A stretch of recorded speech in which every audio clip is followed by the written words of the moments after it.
السلام علیکم ورحمۃ اللہ وبرکاتہ۔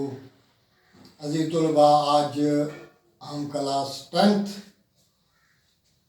کے حوالے سے بات کریں گے، چونکہ آج اسلامیات میں سورۃ الاحزاب وہی پڑھیں گے اور اس کا طر و شان نزول کے بارے میں یہ بتاتا چلوں کہ اس سورت میں 73 آیات ہیں۔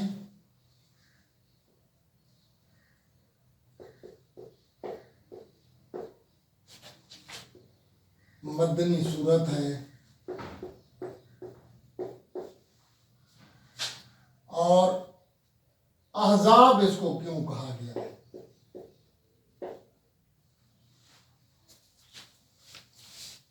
یہاں یہ بات بتاتا چلوں، سورۃ الاحزاب میں زیادہ تر غزوہ احزاب اور اس کا دوسرا نام غزوہ خندق ہے۔ غزوہ احزاب کا دوسرا نام کیا ہے؟ غزوہ خندق۔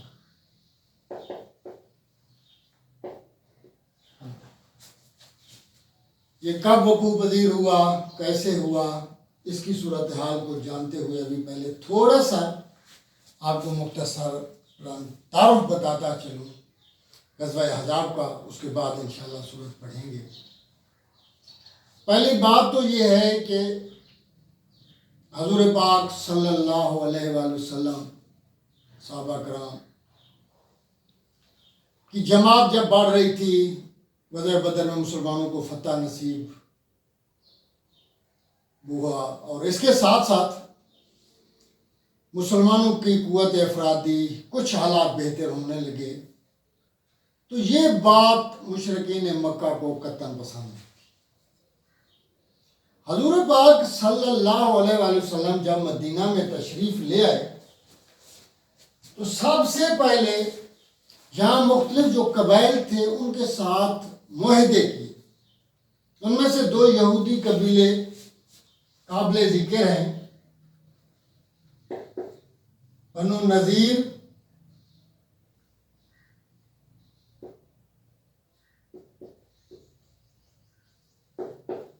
اور بنو قریظہ۔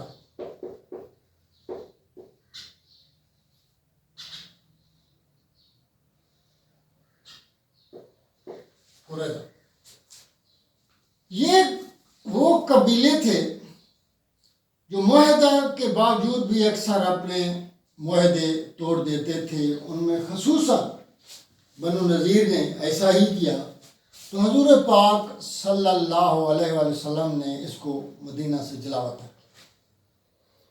یہ قبیلہ جا کر خیبر کے قریب یا خیبر ہی میں آباد ہوا، لیکن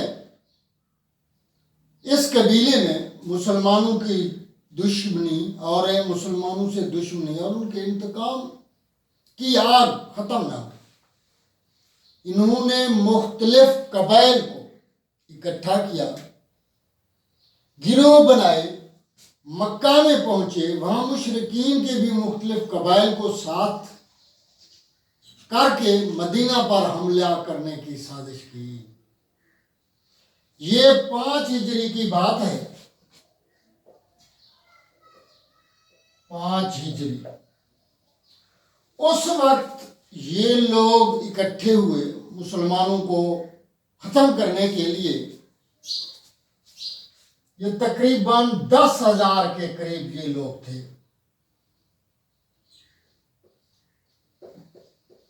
حزب، احزاب، جمع، گروہ، بہت سی جماعتیں۔ یہ تھے کافر اور مسلمان تھے تقریباً 3,000۔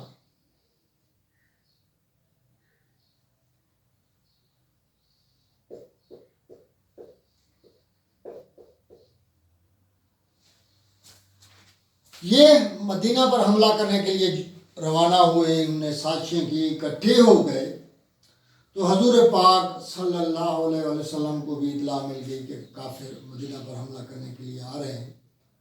حضور پاک صلی اللہ علیہ وآلہ وسلم نے صحابہ کرام سے مشورہ کیا کہ اب کیا کیا جائے۔ مختلف صحابہ نے مختلف آرائیں پیش کی، اور مدینہ میں بھی صورت حال یہ تھی کہ کچھ علاقے میں خاص کر جنوب میں یہ قبیلہ قریش بھی پڑا ہوا تھا، اور کچھ پتھریلی یا کچھ باغات بھی تھے۔ مشرق میں بھی یہی پوزیشن تھی، مغرب میں پھر ایسا ہی ہوا کہ وہاں پتھریلی پہاڑ تھے، لیکن ان کو پتہ یہی تھا کہ شمال کی طرف سے یہ لوگ ہم پر حملہ کریں گے۔ تو آخر کیا ہوا، حضرت سلمان فارسی نے حضرت سلمان فارسی رضی اللہ تعالیٰ عنہ نے مشورہ کیا۔ یہ تاریخ عرب میں گویا پہلی تجویز تھی کہ خندق کھودی جائے، اور یہ بڑی خندق کھودی گئی، اور خندق کی لمبائی چوڑائی 5-5 گز رکھی گئی، چوڑائی اور گہرائی۔ اب کیا ہوا، جب بھی کافر آ گئے تو حیران ہوئے، پریشان ہوئے کہ بھئی بڑی بات ہے کہ اب مسلمانوں کے ساتھ لڑنا بہت ہی مشکل ہے۔ تقریباً یہ محاصرہ 1 مہینے تک یہ محاصرہ رہا۔ اس کے بعد اللہ تبارک تعالیٰ نے فوج، یعنی ایک غیر مرئی مطلب فرشتے، اور پھر ایک ایسی آندھی بھیجی جس سے یہ گروہ حواس باختہ ہو گئے۔ ان کے گھوڑے اپنی رسیاں توڑوا کر بھاگ گئے، خیموں کی تنابیں ٹوٹ گئیں، اور ہانڈیاں الٹ گئیں۔ یہ لوگ پاگلوں کی طرح ادھر ادھر بھاگ گئے۔ مختصراً کچھ یہ لوگ مارے بھی گئے، اور عبرت ناک ان کو شکست ہوئی۔ اسی وجہ سے غزوہ احزاب میں سورۃ الاحزاب میں ان کو عبرت ناک شکست ہوئی، اور سورۃ الاحزاب میں یہی واقعہ کچھ رونما ہوا، کچھ اس کی حالتیں بتائی گئی ہیں۔ تو اس سے پہلے، سورت پڑھنے سے پہلے جو واقعہ ابتدائی طور پر یہاں پیش ہوا وہ بھی ضرور پڑھیں گے، اور وہ بھی میں آپ کو سمجھاتا چلوں۔ اس میں ایک اہم اور خاص واقعے کی طرف اشارہ ہے۔ ابتدائی آیات جو ہے وہ یہی کچھ بتاتے ہیں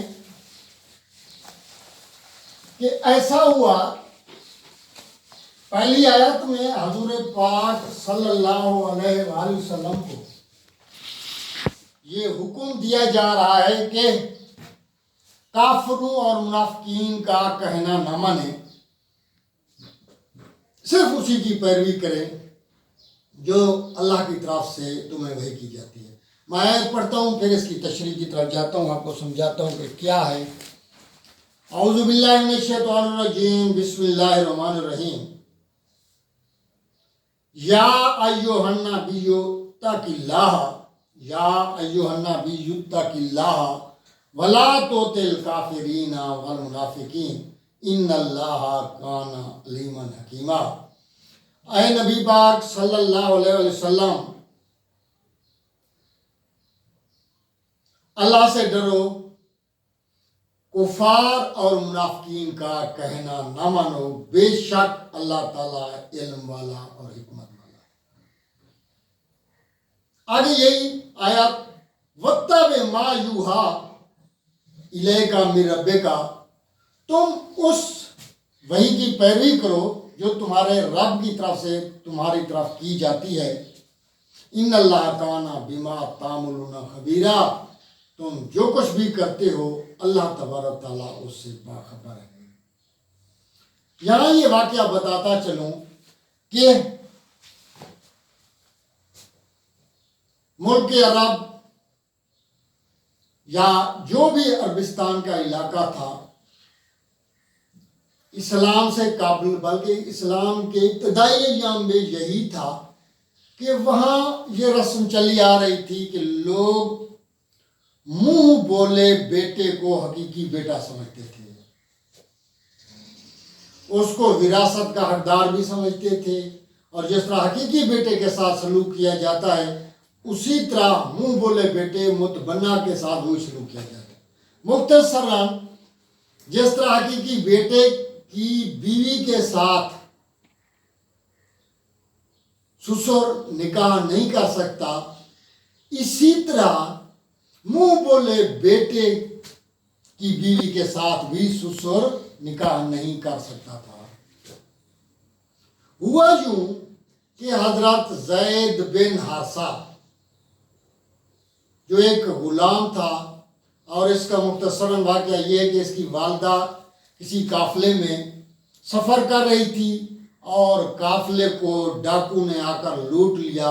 اس بچے کو اکاز کے میلے میں آ کر کسی نے بیچا، اور وہاں ایک بندہ جو حضرت ختیجہ کا بھتیجا تھا اس نے اس کو خرید لیا، اور پھر اس نے حضرت ختیجہ رضی اللہ تعالی عنہا کے سپرد کی۔ اس کی عادتیں حضور پاک صلی اللہ علیہ وسلم کو پسند آئیں، تو حضور پاک صلی اللہ علیہ وسلم نے حضرت زید بن حارثہ کو حضرت ختیجہ سے مانگ لیا، پھر اپنی پرورش میں اس کو رکھ لیا۔ حضرت عبداللہ بن عمر رضی اللہ تعالیٰ عنہ فرماتے ہیں کہ اسلام کے ابتدائی ایام تک، یعنی کئی سال تک، لوگ اس کو زید بن محمد بولا کرتے تھے، کیونکہ اس وقت یہی رسم تھی، اور یہ رسم بھی تھی کہ منہ بولا بیٹا کو حقیقی بیٹے کی طرح تصور کیا جاتا تھا۔ حضور پاک صلی اللہ علیہ وسلم کے ذہن میں یہ خیال ضرور آیا کہ اس رسم کو کسی نہ کسی طریقے سے ختم کیا جائے، تو پھر اللہ تبارک تعالیٰ نے حضور پاک صلی اللہ علیہ وآلہ وسلم کو حکم دیا کہ حضرت زید بن حارثہ کی شادی حضرت زینب بن جہش کے ساتھ ہوگی، پھر ان کے درمیان طلاق ہوگی، اور حضرت زینب کی شادی پھر حضور پاک صلی اللہ علیہ وسلم کے ساتھ ہوگی، تو اس لحاظ سے یہ رسم ختم ہو جائے گی۔ یعنی حضرت زید بن حارثہ رضی اللہ تعالیٰ عنہ کی شادی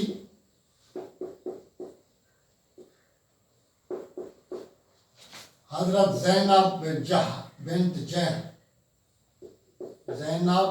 بنت جہش کے ساتھ ہوئی، اور ہوا بھی اسی طرح۔ ابھی واقعہ اس طرح ہے کہ حضور پاک صلی اللہ علیہ وسلم کے لیے یہ بہت بڑی بات تھی، کیونکہ اللہ تبارک تعالیٰ نے نبی پاک صلی اللہ علیہ وآلہ وسلم کو پہلے سے بتا دیا تھا کہ حضرت زینب اور حضرت زید بن حارثہ کی شادی ہوگی، ان کے درمیان طلاق ہوگی، پھر حضرت زینب کا نکاح آپ ہی سے ہوگا۔ مگر نبی پاک صلی اللہ علیہ وسلم گھبرا رہے تھے کہ عرب تاریخ میں ایسا کوئی واقعہ رونما نہیں ہوا، پہلے سے بھی یہ لوگ میرے دشمن ہیں، یہودی، کافر، مشرکین، منافقین، اور اگر میں نے ایسا قدم اٹھایا تو یہ لوگ پروپگنڈا کریں گے دین کے خلاف اور اسلام کو بدنام کریں گے۔ بہرحال یہ خدشہ تو نبی پاک صلی اللہ علیہ وسلم کے دل میں موجود تھا، مگر اللہ تعالیٰ نے واضح طور پر بتا دیا کہ ان کافروں منافقین کا کہنا نہ مانو، جو اللہ کا حکم ہے اسی کو سامنے رکھو۔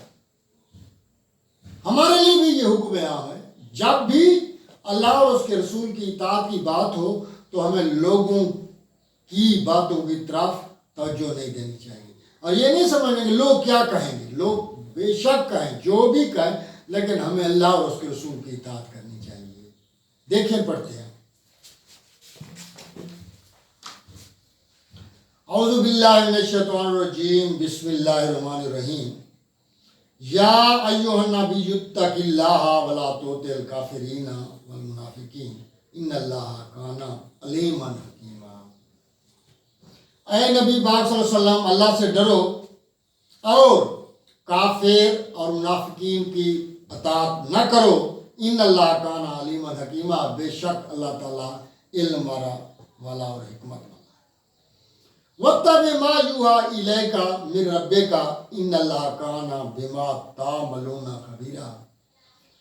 تم اس وحی کی پیروی کرو جو تمہارے رب کی طرف سے تم پر کی جاتی ہے۔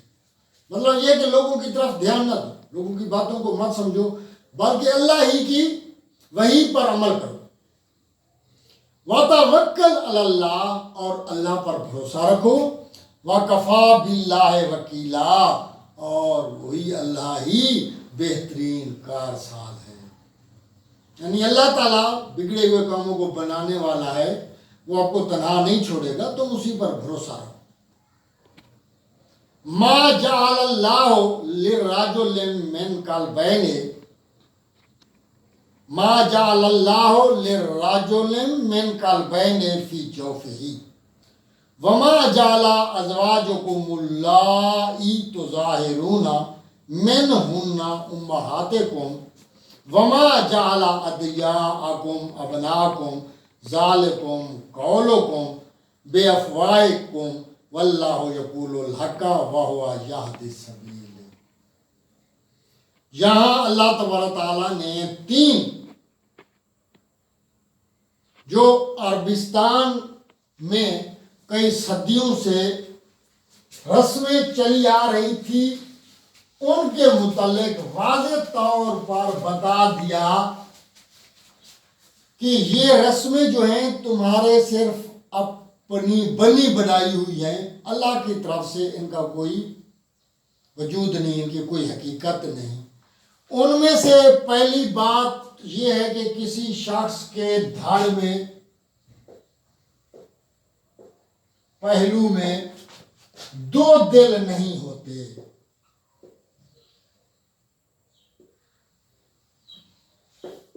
دو دل نہیں ہوتے۔ ایک واقعہ ہے، ایک شخص جمیل بن معمر فہری، جمیل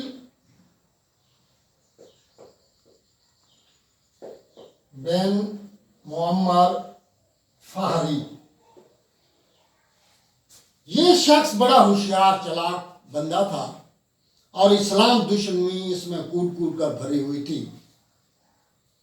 تو حضور پاک صلی اللہ علیہ وآلہ وسلم کی ذات کو، کی نبوت کو، کی سیرت کو جھٹلانے کے لیے یہ بندہ من گھڑت باتیں کیا کرتا تھا، اور اسی طرح خاص کر یہ کہتا تھا کہ میرے دو دل ہیں، ایک سے میں سمجھتا ہوں، دوسرے سے میں سوچتا ہوں، جبکہ محمد کا ایک دل ہے تو وہ کیا سمجھے گا، کیا سوچے گا۔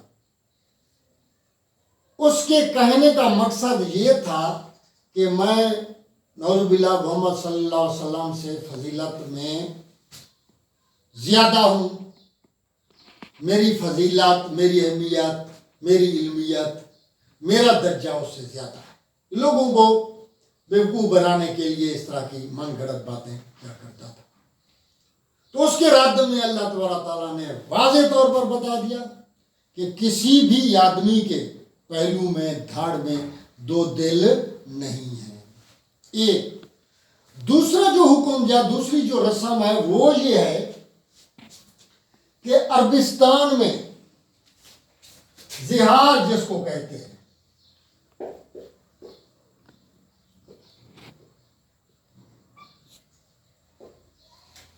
قسم، عربی اس وقت بدو جو اسلام سے پہلے یہ لوگوں کا ایک رواج تھا، اپنی بیوی سے اگر کوئی لڑائی، کوئی جھگڑا ہو جاتا تو یہ اپنی بیوی سے کہتے آپ کی پیٹھ میری ماں جیسی ہے۔ مطلب یہ کہ آپ ابھی میری ماں ہو، اس کے بعد آپ کے ساتھ میں نے کوئی تعلقات رکھے تو یہاں یہ سمجھ لینا چاہیے کہ اس بات سے وہ اپنی بیوی کو طلاق دے دیتے تھے. طلاق یعنی اس بات کو زہار کو طلاق سمجھتے تھے. حالانکہ اللہ تبارک تعالیٰ نے فرمایا ماں بیوی اور بیوی کبھی ماں کی جگہ پر نہیں ہو سکتی. جن سے تم زہار کرتے ہو اپنی بیویوں سے قسم کھاتے ہو یہ ایک قسم ہے تو آپ اس کو طلاق گویا سمجھ رہے ہیں یہ غلط ہے. بیوی ماں یا ماں کی جگہ پر نہیں ہو سکتی. یہ زہار قسم ہے اور اس کا کفارہ بھی ہے 2 ماہ کے روزے رکھے جائیں یا 60 مسکینوں کو کھانا کھلایا جائے یا ایک غلام کو آزاد کیا جائے. یہ اس کا کفارہ ہے. یہ قسم ہے یہ طلاق نہیں. میں واضح طور پر بتا رہا ہوں کہ اللہ تبارک تعالیٰ نے بتایا یہ تمہارے اپنے منہ کی باتیں ہیں اس میں کوئی حقیقت. تیسری بات ادیا منہ بولا بیٹا. نمبر 1 یہ تھا ایک رسم یہ تھی کہ کسی کے دھڑ میں 2 دل نہیں ہوتے. جمیل بن معمر فہری جو بھی کچھ کہتا تھا یہ اس کی خام خیالی تھی غلط فہمی تھی صرف اپنی اہمیت کو جتانے کے لیے. اس کی حقیقت کچھ بھی نہ تھی. دوسری بات تم لوگ جو زہار کرتے ہو اس کی بھی کوئی اہمیت نہیں ہے. یہ طلاق نہیں ہے بلکہ قسم ہے. اگر کسی نے یہ قسم اٹھا لی تو اس کا کفارہ آپ کو دینا ہوگا. اس سے طلاق نہیں ہوتی. تیسری بات یہ ہے کہ منہ بولے بیٹے یہ بھی تم نے خود ساختہ متبنہ کو اپنا حقیقی بیٹا بنا لیا. اس کی بھی کوئی اہمیت کوئی حقیقت نہیں ہے. ان چیزوں سے باز آؤ. تو اللہ تعالیٰ واضح بتا رہے ہیں سنیے. ما جعل اللہ للرجل من قلبین فی جوفہ. اللہ تعالیٰ نے کسی آدمی کے دھڑ میں 2 دل نہیں پیدا کی.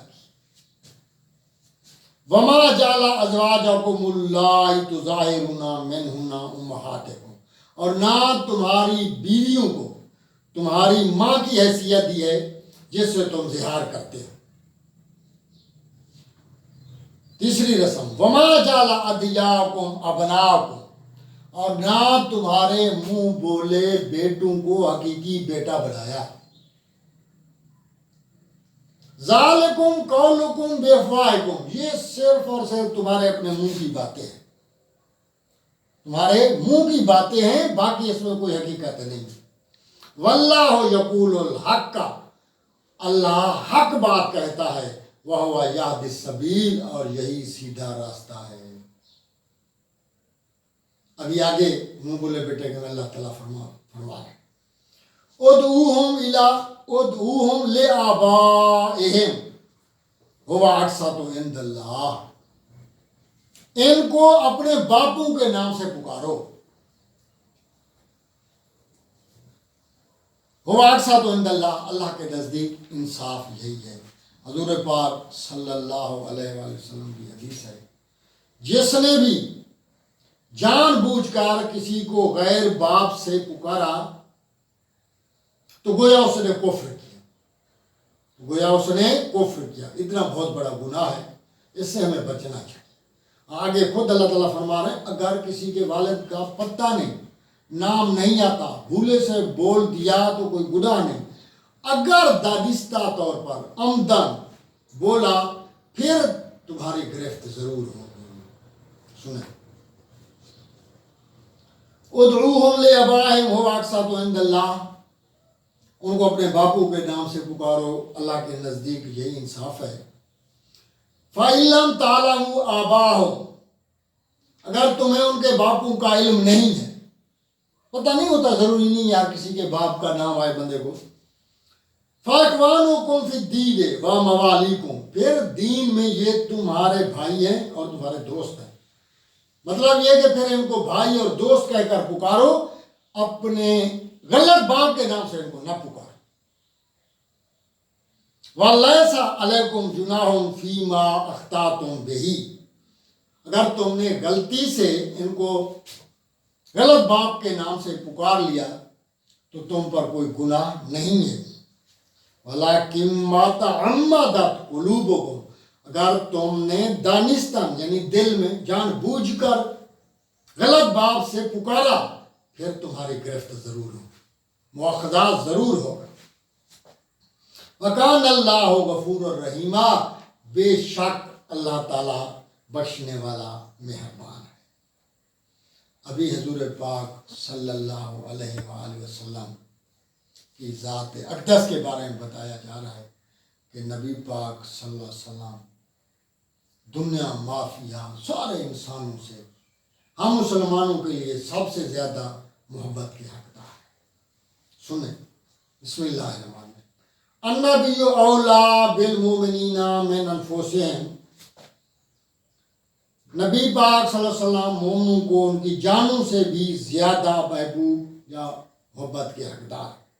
حضور پاک صلی اللہ علیہ وسلم کی حدیث بھی ہے، تم میں سے کوئی اس وقت تک مومن نہیں ہو سکتا جب تک میں اسے اس کے والدین، اس کے بیوی بچوں یعنی سب لوگوں سے زیادہ محبت کا حقدار نہ بنوں۔ اس وقت تک کوئی بندہ کامل مومن نہیں ہو سکتا۔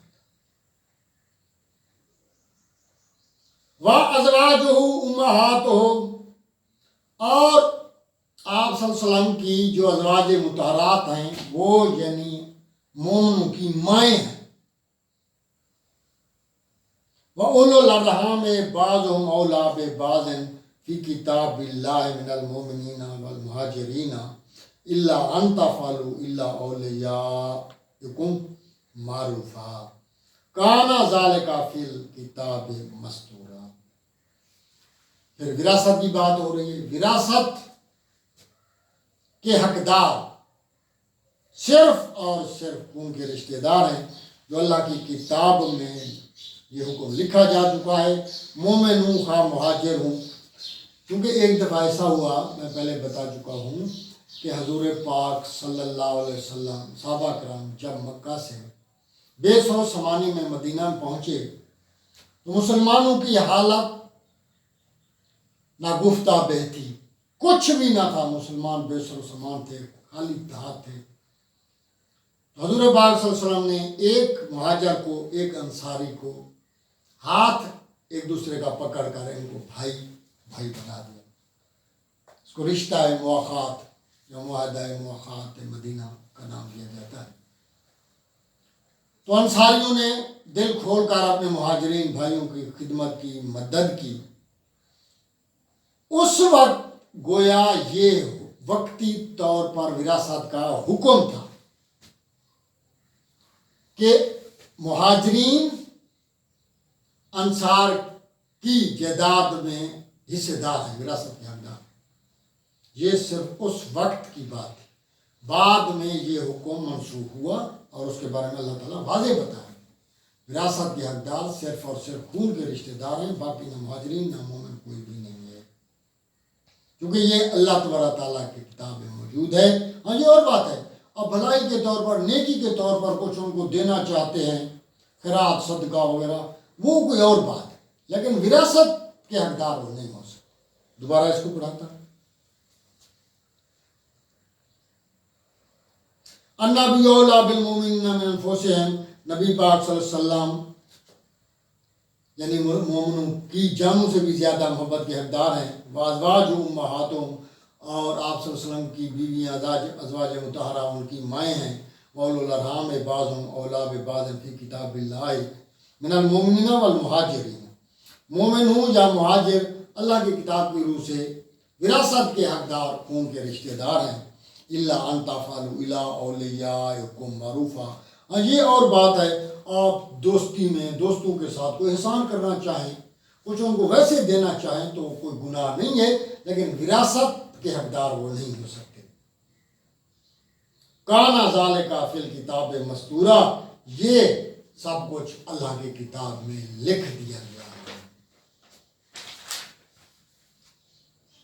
آگے ایک جو آیات ہم آگے پڑھنے جا رہے ہیں وہ یہ ہے کہ اللہ تبارک تعالیٰ نے انبیاء علیہ السلام سے ایک وعدہ لیا تھا، پکا وعدہ لیا تھا، اور وہ وعدہ یہ ہے کہ یہ نبی میرا حکم، میرا پیغام اپنی قوم تک پہنچائیں گے۔ پھر ان سے پوچھا جائے گا کہ کیا قوم کو آپ نے میرا پیغام پہنچایا؟ اس سچائی کے بارے میں اللہ تعالیٰ نبیوں سے بھی یہ سوال ضرور کرے گا، اور یہ کوئی پکا معاہدہ تھا، اس کے بارے میں اللہ فرما رہے ہیں وَإِذَا أَخَذْنَا مِنَ النَّبِيِّينَ مِيثَاقَهُمْ، اور اس وقت کو یاد کرو جب ہم نے نبیوں سے پکا وعدہ لیا، وَمِن کا تم سے لیا، وَمِن نوح وَإِبْرَاہِيمَ وَمُوسَىٰ وَعِيسَىٰ ابْنِ مَرْيَمَ، اور پھر ہم نے یہی وعدہ نوح سے، ابراہیم سے، موسیٰ سے، حضرت عیسیٰ ابن مریم سے وعدہ لیا، وَأَخَذْنَا مِنْهُم مِيثَاقًا غَلِيظًا، اور ہم نے ان سب سے پختہ وعدہ لیا تھا، پکا وعدہ لِيَسْأَلَ الصَّادِقِينَ عَنْ صِدْقِهِمْ، تاکہ سچے لوگوں سے ان کی سچائی کے بارے میں پوچھا جائے۔ یہی سچائی ہے کہ آپ نے میرا پیغام پہنچا دیا، کیا امتیوں نے میرا پیغام وصول کیا، اس پر عمل پیرا ہوئے نہیں ہوئے؟ ایک تو یہ، اور دوسری بات ہے ایک عہد یہ بھی لیا گیا انبیاء علیہ السلام سے کہ ہر نبی دوسرے نبی کی بشارت کے طور پر دوسرے اپنی امت کو بتائے گا کہ میرے بعد آنے والا نبی یہ ہوگا، ایک یہ، اور اسی کی پیروی کرنا، یہ بھی بتایا گیا تھا۔ پھر یہ بھی معاہدہ لیا گیا تھا کہ یہ ایک دوسرے کی تصدیق بھی کریں گے اور ایک دوسرے کے ساتھ مدد بھی کریں گے۔ اسی کے بارے میں اللہ فرما رہے ہیں کہ یہ کوئی عام معاہدہ نہیں تھا بلکہ ایک پکا معاہدہ تھا۔ وَعَدَّ لِلْكَافِرِينَ عَذَابًا أَلِيمًا، اور کافروں کے لیے دردناک عذاب تیار کر رکھا ہے۔ عزیز طلباء، آج کا جو ہمارا پہلا لیسن تھا سورۃ الاحزاب کا، آج اختتام پذیر ہوا۔ بارہ کہہ چکا ہوں، ہمیشہ ہر لیسن پہ کہتا ہوں کہ میرے چینل کو سبسکرائب کرنا نہ بھولیے گا۔ اگلے سبق تک اجازت دیجیے گا۔ اللہ حافظ۔